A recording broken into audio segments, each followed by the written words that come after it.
Hello, my name is Andy and I am the Village Idiot. I'm armed with a car and a GoPro and an unhealthy amount of time on my hands. I'm using that time to attempt to visit every civil parish in England.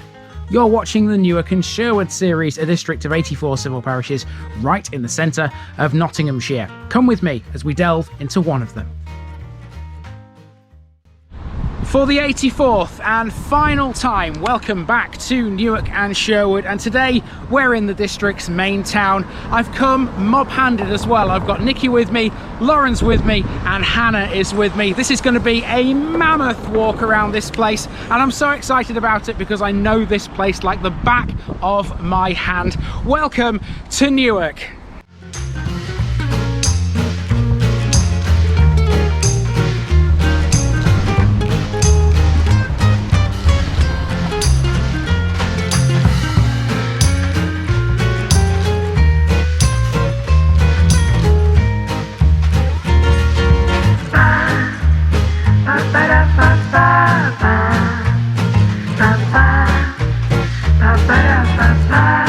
This Newark and Sherwood video is sponsored by Past Days, a family history blog by June Terrington. You'll find a link in the description.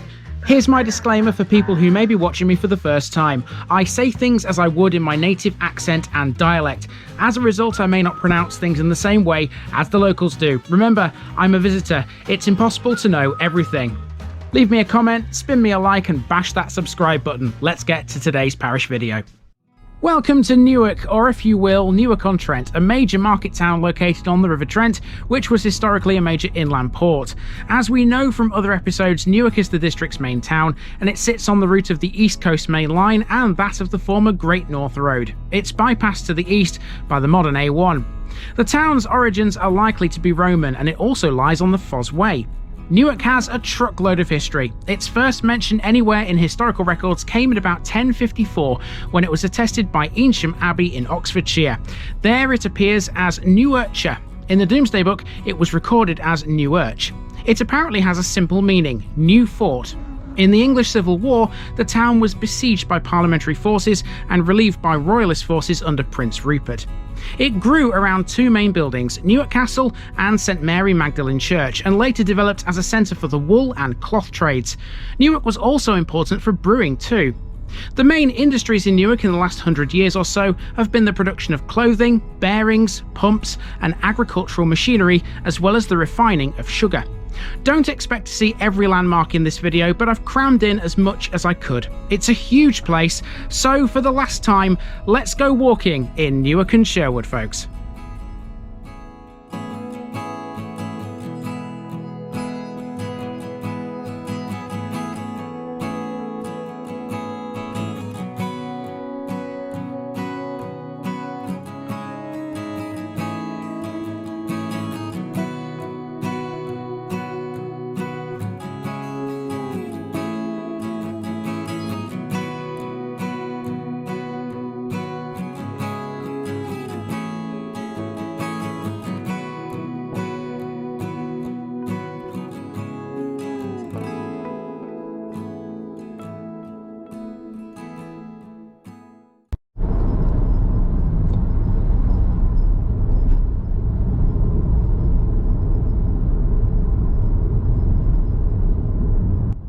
Before we start walking, I've got almost 7 minutes worth of driving around for you. We begin by entering the town via the suburb of Beacon Hill using the old A17 from Coddington. This area's main landmark is the Beacon Hill Conservation Park, which used to be a landfill site. It's owned by the Nottinghamshire Wildlife Trust. Running alongside it is a huge industrial estate, Northern Road. Check out this big building ahead of us. That's the main building of a Japanese company called NSK. They produce bearings for industrial machinery and for vehicles. They employ some 200 people. Also on this industrial estate, another major employer is Lawrence Patisseries, who have been part of the food group Bakkavor since May 2006. They bought it for £130 million and it employs over 1,000 people. Aside from these, Northern Road is a collection of smaller businesses and industrial units, including a recycling centre. Believe it or not though, right in the middle of it all, there's a sports ground too. A right turn at the end of the industrial estate brings you to Lincoln Road, and we're now heading onto the Winthorpe Road estate. This area, close to the road junction with the A1 and the A46, has changed a bit in recent years. Nowadays it's almost like a mini motorway services because there's McDonald's, a KFC and a Premier Inn hotel. This section of the estate is also pretty new. The street names here bear reference to Newark's agricultural importance. One of them is called Linseed Avenue, a nod towards Newark being a key location for linseed oil. Harvest Drive, Wheatsheaf Avenue and Farmer's Walk are all pretty self-explanatory. Before the A1 and the A46 Newark bypass were built, Winthorpe Road actually led to Winthorpe itself. You'll recall we covered the story of the A1, A46 and Winthorpe Bridge in that episode.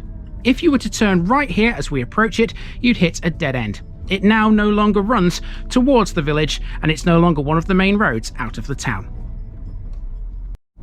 Now we're coming down into the town centre, and to do that we have to cross Lincoln Road Bridge. This bridge spans the East Coast Main Line, one of Newark's two major railway lines. The line passes through a very historic area of Newark which once contained something called the King's Sconce. More on that later. Once you get over this bridge, the road becomes Northgate. We're about to pass Northgate Brewery. That's the massive mill-like building that dominates the right-hand side of the road. Brewing in Newark has been a thing since at least 1766. That's when Samuel Sketchley founded the Tower Wharf Brewery, which was acquired by Richard Warwick in 1856. Northgate Brewery was built in 1871 for Warwick and his company, Warwicks and Richardsons Limited. Most buildings remain standing, but some have been converted to residential use. After passing through the town centre, we're now on Bowbridge Road, heading south towards the likes of Cotham and Staunton. Off this road to the left is Earp Avenue, which leads to one of Newark's secondary schools, Magnus Church of England Academy. In a few short moments you'll be able to see the back of its sports field. Magnus School was originally a grammar school and was sited on Appleton Gate, close to St Mary Magdalene's Church. The school on Earp Avenue was built in 1909. By the 1980s it was known as the Thomas Magnus Upper School, before it merged with Magdalene High School in 1997 to form the school we have today. Look right now and you'll see Newark Hospital. That's the fourth hospital this town has ever had to its name. On the main walk, I'll show you where one of the others is located. Keep your eyes to the left of the screen next and you'll briefly be able to see one of Newark's brand new developments, the Newark YMCA Community and Activity Village. It's a multi-million-pound project which covers almost 10 hectares of land. It includes 3G football pitches, an athletics track and various multi-use courts. Now we're heading for Bailey Road, which is where we'll pass a school, one of many in Newark. It's called the Sir Donald Bailey Academy and the street is named after the very same man. Bailey was born in Rotherham and was the man who invented the Bailey Bridge, a type of portable prefabricated truss bridge. It's widely believed that without it, we wouldn't have won World War II. A Bailey Bridge and its construction were prominently featured in the 1977 film A Bridge Too Far. The area we're in now is called Hortonville, one of Newark's biggest residential estates. In fact, in terms of size, it's second only to Boulderton in the entire Newark area. Hortonville was constructed mainly in the 1950s and 1960s. It's street upon street of former council housing, some of which is now privately owned. It does well for itself in terms of shops, although you can't really see them here. On the right is Grange Road Stores, located on the road of the same name. Grange Road runs for almost the entire length of Hortonville's southern edge, providing a link between Bowbridge Road in the east and Horton Road in the west. Now we come to Jersey Street, on the end of which is a Heron's food store. This used to be a pub, and I'm showing my age here. I can remember when it was open. It was called the Cardinals Hat, and it was your typical 1960s suburban estate pub. It was managed by the Home Brewery of Nottingham, and it was well supported by the locals, but as with many like it, it eventually closed. It stood empty for a while, and this was the first time I've seen it with its brand new lease of life. I've got to admit, it looks good. At the end of Jersey Street is Eaton Avenue, a long road that connects Cherry Holt to Windsor Avenue. Again, it's mostly residential, but there's a few shops on here, as well as Hortonville Methodist Church on the corner of Beach Avenue. If it's religious buildings you're after though, I can promise there's plenty on the main walk. Our final part in the car sees us drive up Albert Street. My original plan here was to follow Albert Street all the way to the end, but for a closed road, that wasn't possible. So instead I opted to head towards the River Trent to catch a landmark which should have been the very last thing on my list. We're now at Newark's sugar factory on the northern outskirts of the town. Owned by British Sugar plc, this opened in 1921, and in 2021 it celebrated its centenary. In that time, it's processed almost 100 million tonnes of sugar beet. The site was modernised in 1954 and was greatly expanded during the late 1970s and 1980s, with a further juice tank added in 2016, resulting in the footprint we recognise on the Newark skyline today. Over the years, some 4,000 workers have passed through the factory gates. Today it has 130 permanent employees and processes 1.2 million tonnes of sugar beet annually, produced by about 700 farms within a 28-mile radius. Of that output, 250,000 tonnes are processed and supplied to food and drink manufacturers in the UK and across Europe. The factory also has a combined heat and power plant whose boilers are fueled by natural gas. The plant contributes enough power to supply 800 homes. Here's today's special section, and it concerns the former Magnus School on Appleton Gate, which my main walking route does not pass. The school was a small stone building which is half hidden behind a more modern brick-built extension. The whole thing is now the National Civil War Centre, a massive museum dedicated to the history surrounding the wars, which we've covered at length in places around Newark. It really is the ideal place for it. The museum hosts a monthly series of talks by experts. It features real objects like costumes and armour for all to try. The National Civil War Centre makes for a great day out.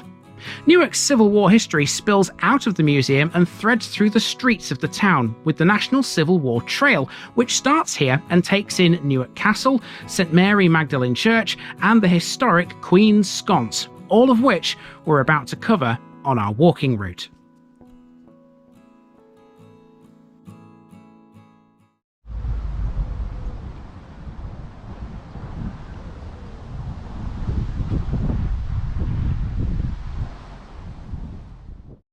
Our main walk begins in Riverside Park beside the Trent, and our first landmark is Newark Castle.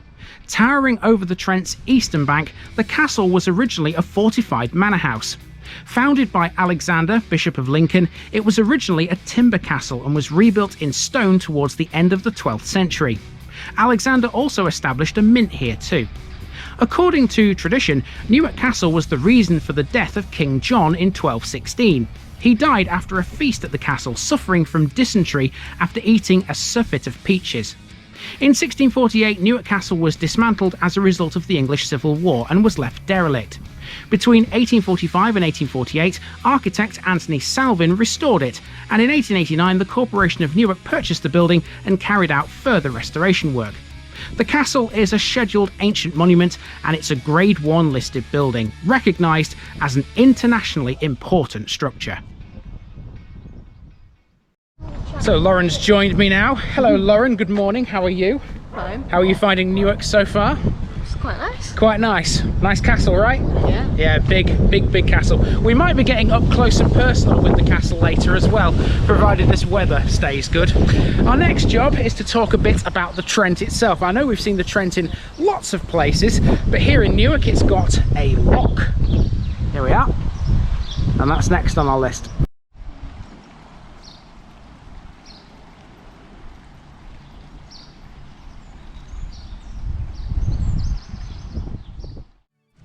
The Trent has always been vital for the transport of goods.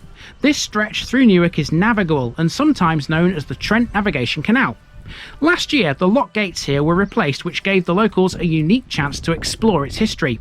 The structure's 200-year-old masonry, which is usually hidden below the waterline, was exposed, and people were able to climb down into it and see it up close. The lock also features a nearby dry dock, one of the largest of its kind in the country. From the lock, you can take a footpath through an alleyway to Millgate. Millgate is a conservation area, and it's not hard to see why. Mills once lined its length, producing linseed oil, cotton, and rape cakes used in arable farming. The Millgate Museum used to be along here. It was housed within a Victorian warehouse and was opened in 1976 as part of the conservation area. Fun fact, Millgate also has upon it the oldest house in Newark built outside the old town wall. So of course with an area like this it's tempting to catch every single building, but of course I can't do that because there's way too many of them and there's only so much I can fit in. We like to look at them. We do like to look at them. Nikki's been observing every single one, haven't you? Oh yes. Oh yes. Okay, to the end of Millgate next. We'll take a left turn and we're heading for something called the Queen's Sconce. Any idea what that is, people? No. You soon will.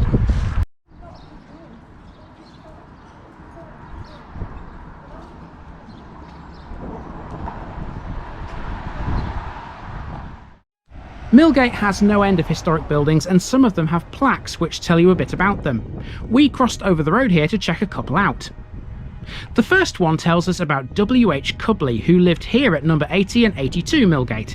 He was an artist, a teacher and a former mayor of Newark. Then there's a large white house which was once the home of the MP Thomas Earp. He was also a town mayor but also a maltster. He died in 1910. Towards the end of Millgate you get some good views across to Newark Marina, which has recently been expanded to include an additional 33 berths for leisure craft. The end of Millgate also sees us pass a pub called the Spring House, whose address is actually number 2 Farden Road. There's more pubs to come, let me tell you. Also to come is Sconce and Devon Park, but unlike the pubs, that's next. A massive recreational area, this houses one of Newark's most important historical sites. So, do you want to hazard a guess at what the Queen's Sconce is now, Lauren? No? It's these earthworks. Let's talk a bit about these next.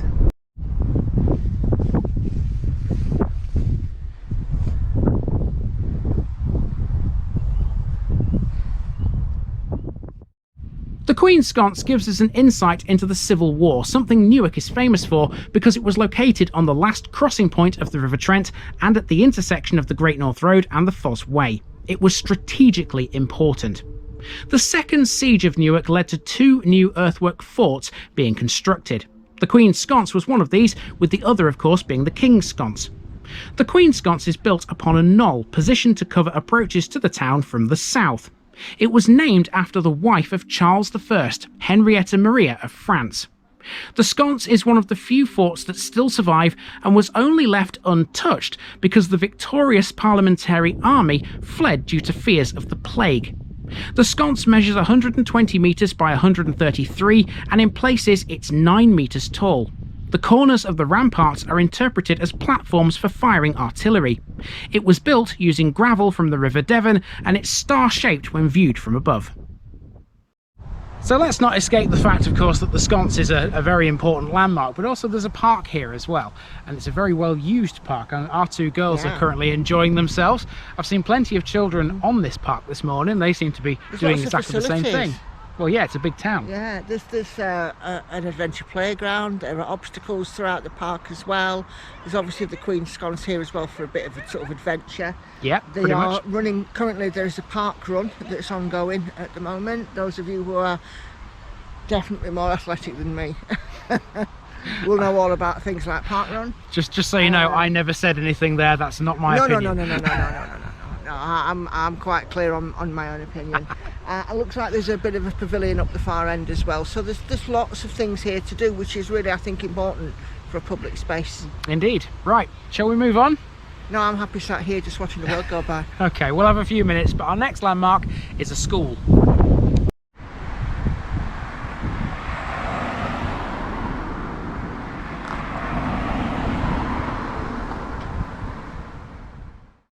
Boundary Road now, and here's a Catholic school, Holy Trinity Academy, which is a state school for children aged 3 to 11.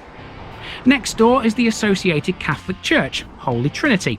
Both Our Lady of Victory's Catholic Church in Southall and St Joseph's Catholic Church in New Ollerton are served from here. Now for Victoria Street as we head towards the town centre. On the end of Parliament Street we pass the Victoria Fish Bar as we make for the Textile Mill. As well as brewing and refining sugar, Newark produced clothes and had a booming wool and cloth industry. This former textile mill was where a lot of it was made before it was transported down the River Trent. It's now being converted into a set of 39 luxury apartments and will still retain this gorgeous Victorian exterior. As Victoria Street becomes Portland Street, we pass the Organ Grinder, which is run by the Blue Monkey Brewery. And speaking of breweries... So Nikki said to me a couple of moments ago, there's some fantastic buildings in this town, and you know what? That's not wrong. Take a look behind me and you can see the main building of Castle Brewery. And isn't that just fantastic, Nikki? Yeah, it's awesome. How about I take these girls for a month around the town centre and you give me a shout when you're back in the town centre?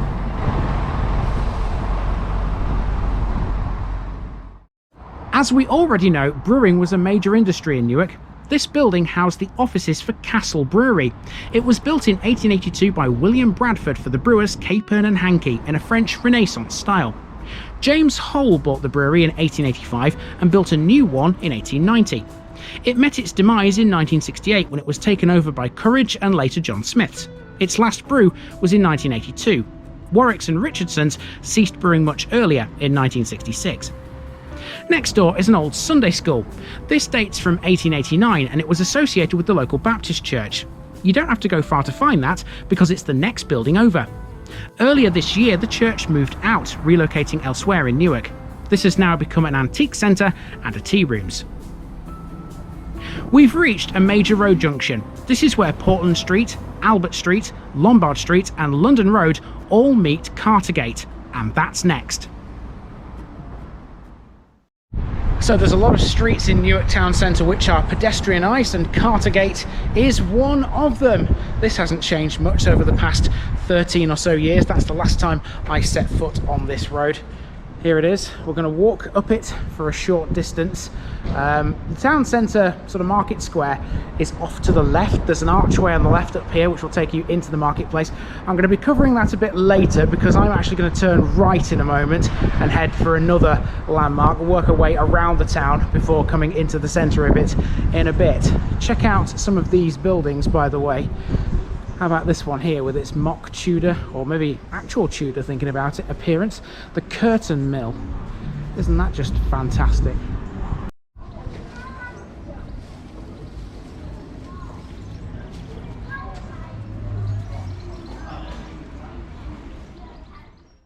Our first look at Newark Town Centre sees us tackle Cartergate. You're looking at the arcade, one of the coolest covered rows of shops ever. You can walk through this to get to the marketplace. It dates back to 1880 and incorporates the remains of a 16th century house. The whole thing is a Grade 2 listed building. Now, I've always thought that Cartergate was Newark's go-to place for all the independent and local retailers. Here's the White Hind Bar, which used to be Beelam's Bar and Bistro. A right turn and now we're on Balderton Gate. Both streets are block paved these days, but you can easily imagine when they were lined with cobbles, can't you? Off Balderton Gate is a building with a flagpole. These are the county offices. Around the back of this is the Newark Community Garden. Nearby is the town's Odeon Cinema. And this is the library. There used to be a Civil War statue outside this, which has now been moved. I'll show you where to later. For a town as busy and as urban as Newark is, it really does well with green spaces, as well as Sconce and Devon Park, which of course we've already been to. You've got Beaumond Gardens, which is right here in the town centre, and that includes this bowling green. How about this? That looks pretty nice, doesn't it? Very well kept. There's a big memorial over there on the edge of it. We're going to go and see that. And that road over there, by the way, is London Road, and that's our next street to walk down.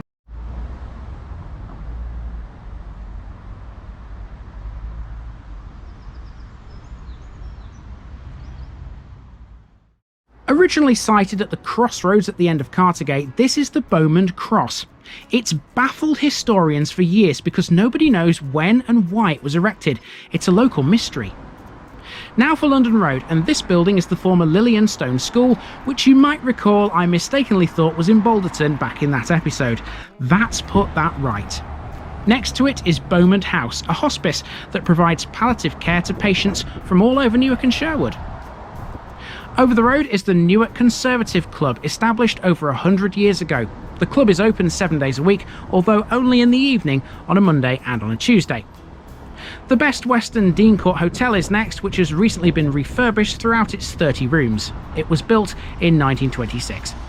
And then we come to London Road's centrepiece, the former Newark Hospital. Opened in 1881, it was designed by Bliss and Saunders and closed in 1996 when the current hospital opened. Okay, we've reached a major crossroads here where London Road crosses Bowbridge Road.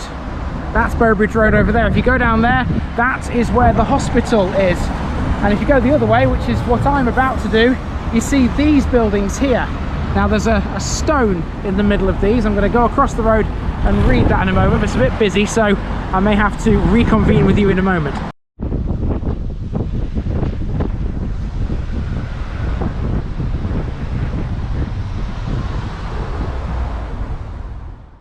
These are almshouses, and they are the oldest of their type in Nottinghamshire.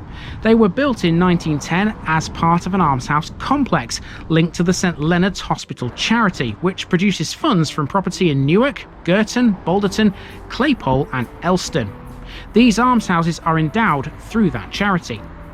At the back of the almshouses there's a lovely little green with some nice flowers and several trees. There's also two very interesting memorials. The first is to Irena Sendler. Sendler was a Polish woman considered a national hero in her homeland, helping to protect and rescue many Jewish children and their families from the Holocaust. The second is a fountain which dates back to 1908. This is in memory of Ethel Harrison, the daughter of a former Newark Fire Brigade captain who sacrificed her own life to save a child from drowning in the Shropshire Union Canal near Chester. Harrison is buried at Newark Cemetery on London Road. Okay, now we're heading north again. Behind me you can see another amazing building, that's Sherwood House. I'm not quite sure what that used to be, but there it is anyway, that's Sherwood House. We're heading for two more open green spaces before we start to cut back into the town centre and head for things like the church and the marketplace.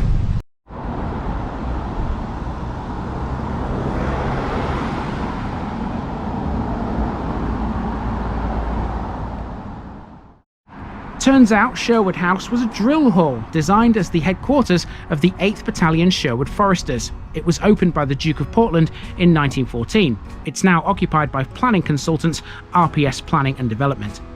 A few steps later and we pass through Sherwood Avenue Park. Next is Newark College. This is a branch of Lincoln College, a further education establishment based on Monks Road in Lincoln. Newark College houses the School of Musical Instrument Crafts, which opened in 1972. It trains craftspeople to make and repair guitars, violins and woodwind instruments and to tune and restore pianos. The second open space I was talking about is Friary Gardens. Also known as Newark Greyfriars, the friary was founded by Henry VII in 1499 before being dissolved by Henry VIII in 1539.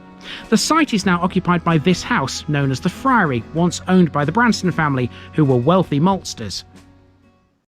So it seems like we've seen loads, but there's still plenty more to see, including this building over here, the Palace Theatre. I'm sure Nikki and the girls would love that, but they're currently in the town centre shopping. Shall we go and find them? I think we should.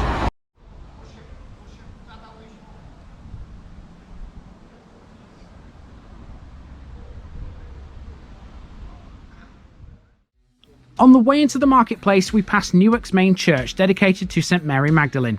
This is not only one of the most important historic buildings in the town, but it's also the tallest building in Nottinghamshire. That's thanks to its huge spire, which is 232 feet high. It's also one of the largest parish churches in England, and it's regarded as one of the finest. There's been a church on this site for over 1,000 years. The present structure is the third to have stood here. It's of a Gothic style with parts dating back to the 12th century. In about 1180, the church was substantially rebuilt with a crypt that still exists. The mid-19th century saw it thoroughly restored by Sir George Gilbert Scott, and there was further restoration in the 20th century by Sir Ninian Comper, among others. The church is supported by the Magnus Bequest, a charitable foundation created in the early 1530s by Thomas Magnus, who also founded Magnus School in 1531. And the church is right on the edge of the marketplace, and being today is a Saturday, that means it's a market day, which means we can see all the market stalls.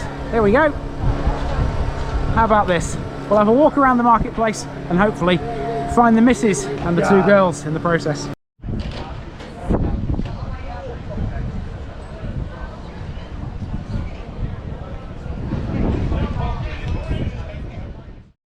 Newark's marketplace has to be both one of the prettiest and the most historic anywhere in the country.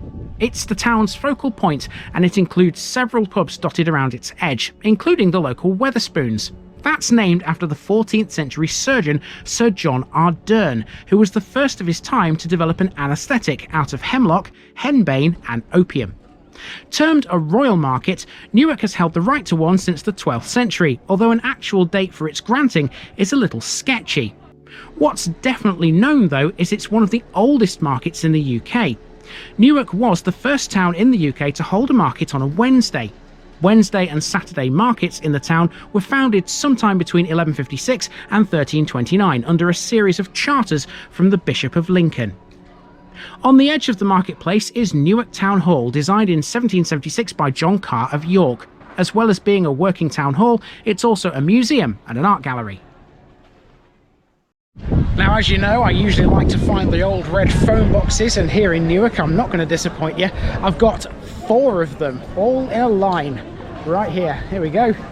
Take your pick. Which one do you want first? Well, that one's still got a phone in it, so has that one. This one has a defib machine, and this one is empty. There you go. All ends of the spectrum here in Newark Town Centre.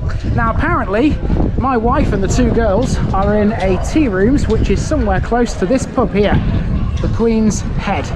So I'm going to go and find them now. Here they are. They've been shopping, haven't you, Nikki? Yeah. Found anything? Nice walk round. Found anything nice? One or two odds and sods. 1 or 2. Okay. Lauren's got something, haven't you? Hannah's hiding from the camera. Show them to the camera. What have you got? Time turner earrings. Hey, the Harry Potter fan has time turner earrings. Anyway, this is the cafe that we're getting food from. The old bakery tea. The old bakery tea rooms. I do believe this building is on the cover photo of one of the groups, the Newark groups that I regularly post in. It's kind of cool to see it up close. I don't think I've ever been here before, so that's good to see it in the flesh for the first time. We're going to sample its delights, and I'll let you know in a few minutes what the food and the drink is like from it. I'm sure it's going to be fine. spot on. Can confirm that was very nice, very nice. It's just started to spit with rain, so I'm going to try and do this last part of the walk, which will take me another hour or so, as quickly as possible before the heavens do actually start to open. We're on Chain Lane, and we're going to be heading down towards the bus station next.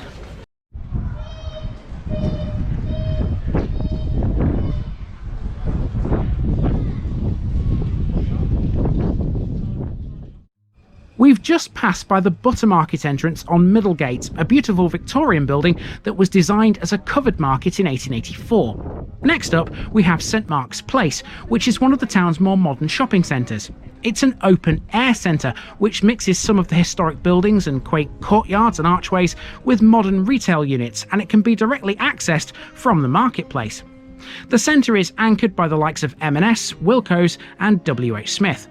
It's also on a busy pedestrian thoroughfare which leads to the bus station. There were plans to relocate the bus station a few years ago, but instead it was just refurbished on its current site.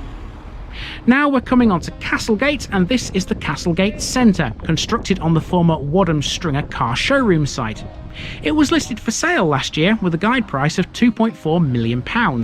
It's used for leisure purposes and includes a bingo hall, a restaurant and even a bowling alley.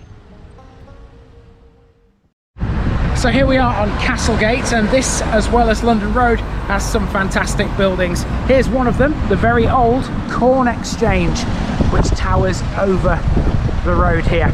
But if we're talking impressive buildings, that does not hold the title of the most impressive on Castlegate, because that belongs to Newark Castle. I know we saw it earlier at Riverside Park, but now what we're going to do is we're going to take a look at it from this side. So we're going to cross the road. hardly anything coming. That's very rare on Castlegate. It's a very busy street.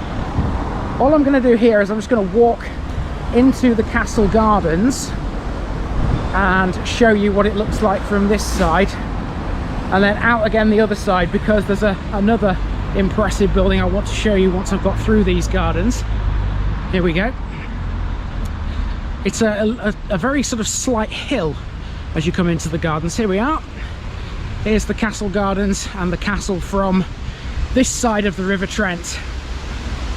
Magnificent, magnificent. I'll be back here later if the weather holds out to meet some of you guys.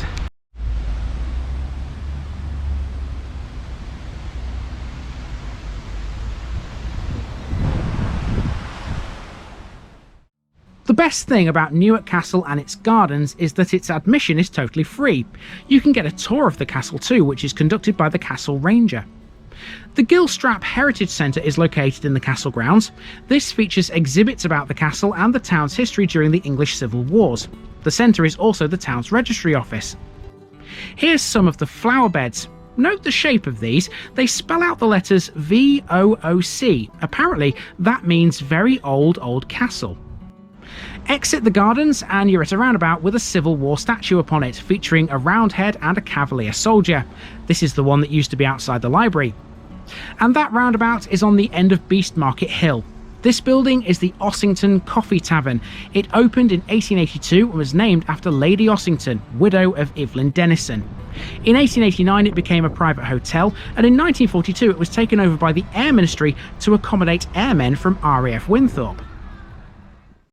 So one thing you learn pretty quickly about this town is there's plenty of little alleyways and snickets and ginnels, whatever you want to call them, all over this town centre. There's one here by the side of the old King's Arms. That one there. We're going to go through there and head towards Morrisons now.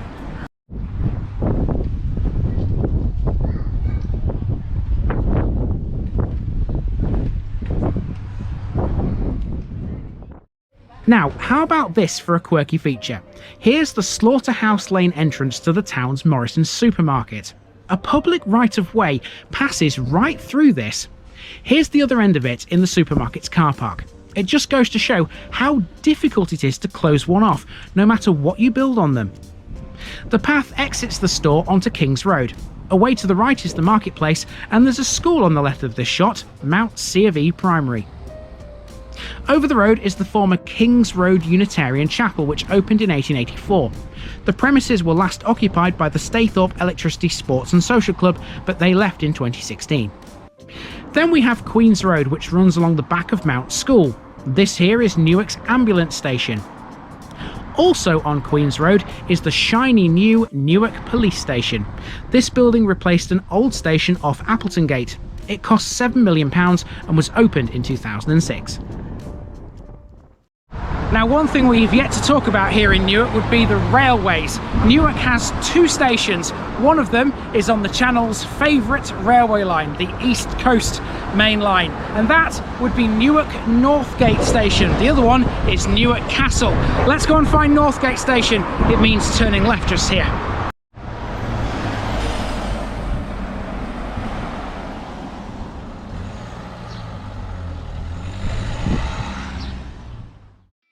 This is Newark Northgate Station, located on the East Coast Main Line, 120 miles directly north of London King's Cross. The station is a Grade 2 listed building, and it began life on the Great Northern Railway Towns line from Peterborough to Doncaster, which opened in 1852 without any ceremony. The original buildings comprised a booking office, a cloakroom, waiting rooms and a large refreshment room. There was also a coal depot, a goods warehouse and sheds which could accommodate 4 locomotives. Northgate Station is connected to Newark's other line via a short spur opened in 1965, maintaining a rail link to Lincoln. Apart from the station, this northern end of Newark is a bit of a maze of narrow terrace streets. Alliance Street will take us back south again. It becomes Lovers Lane, where there's a former Methodist church. Named North End, the congregation now worships within one of its ancillary buildings close by. And opposite that Methodist church you've got another old school building. How about this one here? It's mighty impressive, doesn't it? It's very much a quiet area of Newark, this northern end. It's about to get busy again, because now we're going to head back towards Newark Castle and to Newark Castle Station.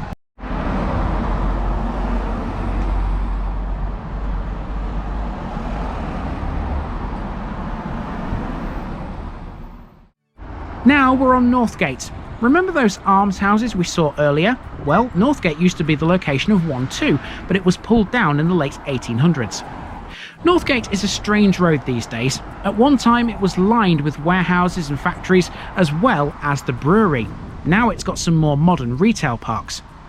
At 65 Northgate, this big building is part of the local NHS services. It's the base of the Newark and Sherwood Local Mental Health Team, or LMHT for short. Behind all of this is a footpath that crosses a bridge over the Trent. We're heading into an area that would have once been industrially thriving and lined with wharves. Some of the wharf workings are still visible. Here's one, maybe a crane or a hoist or something similar. This Riverside walk is a brilliant part of the town. From here you can see the castle and the historic road bridge over the Trent. How different life would have been when all this was wharves and warehouses. This has got to be one of the most beautiful walks you can do in Newark alongside the River Trent. It's so impressive, it's just beautiful. On a day like this, with the sun out and the sun shining on the water, it just looks really good. And of course, if you're on the other side of the river, you could even stop for a drink at the Castle Barge, which is effectively a pub on the water. It's a pub on a boat. Brilliant, isn't it? Fantastic. Now, I've got a handful of things left to show you. One of them is this bridge which spans the River Trent. Now we're all used to, of course, Trent Bridge in Nottingham. I'm sure you've all heard of that. But here in Newark, there's a Trent Bridge as well. And that is it. Crosses the Trent close to the castle. Isn't it marvellous? Fantastic. Now if I turn right at the end, we'll be heading towards our last set of landmarks, Newark Castle Station and Newark and Sherwood District Council.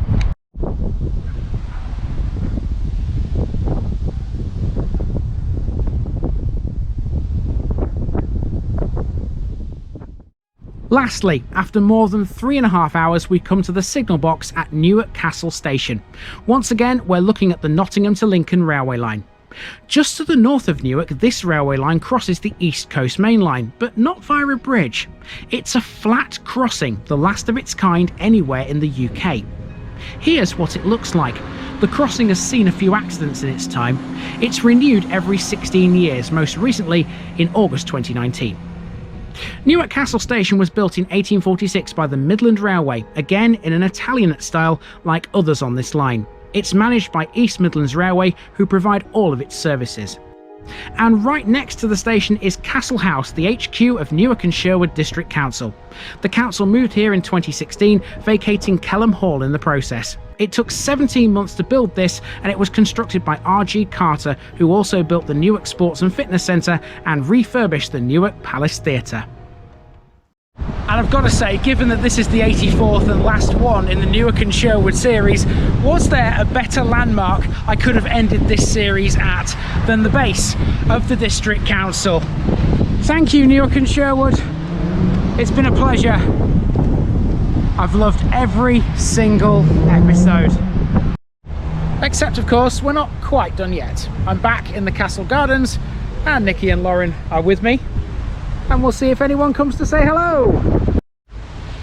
Well, I'm pleased to report that 3 people turned up for the meet this time, which is absolutely fantastic. There was a guy called Tim who brought his wife with him, who was happily snapping away with a camera. There was another guy called Phil, and there was a lady called Helen. Yes. And we had an hour's worth of general natter, didn't we? It was lovely, because when we do the lives, we're answering questions, but to have a conversation with people is absolutely fantastic. So what I would say is, from my perspective, even if I wasn't here as Mrs. TVI, if you are able to come to a meetup, it'd be fantastic, because you can have that interaction, which makes all the difference. Indeed. And Phil actually gave me a picture, didn't he? He did, yeah. We'll show you this because you Newark folks will probably recognise where this is.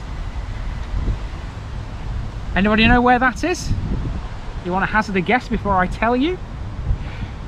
Well, we'll tell you. So this picture was taken in the 1960s, and this bit of road here is part of the A46 flyover which goes around Newark, and that picture was taken when it was being built. How about that? That's not the kind of picture you get every day, is it? We'll put a close-up one in after this so you can see it better, I think, as well. Because obviously it's currently windy, it's a little bit rainy, and you know, let's get the best out of this picture, eh? Yes, Hannah is having to hold the camera and the tripod at the moment because it's threatening to blow it over. It nearly did fall over earlier outside the police station, believe it or not. I don't want the GoPro breaking, not today at least. Anyway, that has been the district of Newark and Sherwood, and I do hope you have enjoyed it. We've covered all 84, from Southall to Sutton-on-Trent, from Farnsfield to Farndon, from Kilvington to Curtin, and everything else in between. I've enjoyed every single one, and I hope you have too. And I'll see you in the next one. I think what we'd just like to say is thank you very much to the people of this district for their kindness, their hospitality, the comments, the support, viewership, and all the rest of it. Thank you. See you later, folks.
Thanks for watching this video, folks.